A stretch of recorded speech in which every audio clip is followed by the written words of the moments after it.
राज्य निर्वाचन आयोग ने आगामी लोकसभा चुनाव की तैयारियां शुरू कर दी है। निर्वाचन आयोग चरणबद्ध तरीके से तैयारियों को अंतिम रूप देने की कवायद में जुट गए हैं। निष्पक्ष और पारदर्शी तरीके के साथ ही चुनाव शांतिपूर्ण ढंग से संपन्न कराने के लिए निर्वाचन आयोग प्रयास कर रहा है। केंद्रीय निर्वाचन आयोग के सभी नियमों का राज्य निर्वाचन आयोग के स्तर पर भी गंभीरता से अनुपालन किया जा रहा है। चुनाव के दौरान जनहानि न हो, इसके लिए आयोग ने एक नई पहल करते हुए एयर एम्बुलेंस की भी व्यवस्था की है। उत्तराखंड के मुख्य निर्वाचन अधिकारी डॉक्टर BVRC पुरुषोत्तम के साथ अनादि टीवी के संवाददाता सोनू सिंह की खास बातचीत सुनिए। निर्वाचन आयोग आगामी लोकसभा चुनाव की किस तरह से तैयारी कर रहा है, बातचीत करने के लिए उत्तराखंड के मुख्य निर्वाचन अधिकारी BVRC पुरुषोत्तम हमारे साथ मौजूद है। बातचीत कर लेते हैं। सर, किस तरह से आप लोग आने वाले चुनाव की तैयारी कर रहे हैं? क्योंकि इस साल 2024 में सामान्य निर्वाचन होना है, जनरल इलेक्शन फॉर पार्लियामेंट होना है, उत्तराखंड में भी ये होना है। पिछली बार जब हुआ था 2019 में, उस समय यहाँ पर प्रथम चरण में यहाँ पर इलेक्शन हुआ है। उसी को हम बेस मानते हुए हमारी तैयारी इस बार भी हम कर रहा है। मैं स्वयं 4 कॉन्स्टिट्यूंसीज का जो RO से उनके साथ बैठक कर चुका हूं। आज देहरादून के साथ भी बैठक है।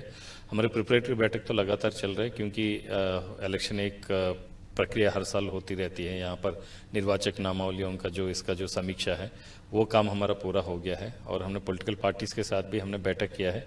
किसी भी पॉलिटिकल पार्टी ने ऐसा कोई शिकायत हमको नहीं किया है।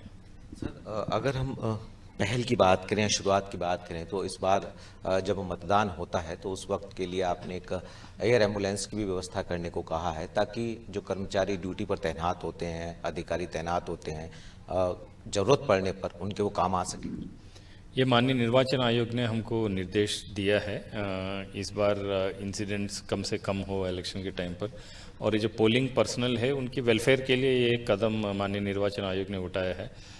जहाँ पर भी कोई घटना हो, उन लोगों को जो संबंधित कर्मचारी जो पोलिंग पर्सनल है, उनको ट्रांसपोर्ट करने के लिए एयर एम्बुलेंस की फैसिलिटी दी गई है।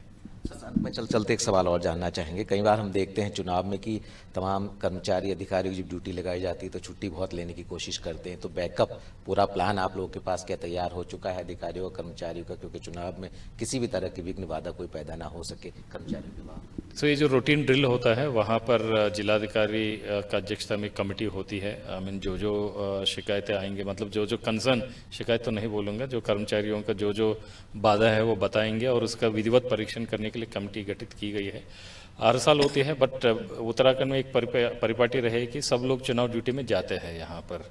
आई मीन 3-4% क्योंकि उनका जेन्युइन कारण होता है, वो उसका विधिवत परीक्षण करके कार्रवाई करेंगे। बहुत बहुत शुक्रिया हमसे बातचीत करने के लिए। तो आपने सुना उत्तराखंड के मुख्य निर्वाचन अधिकारी BVRC पुरुषोत्तम जी को, जिन्होंने बताया कि किस तरह से वो प्रयास कर रहे हैं कि जो आगामी लोकसभा चुनाव है वो पूरी तरह से शांतिपूर्ण ढंग से संपन्न हो सके। अपने स्टूडियो कैमरामैन राहुल के साथ सोनू सिंह, अनादि टीवी, देहरादून।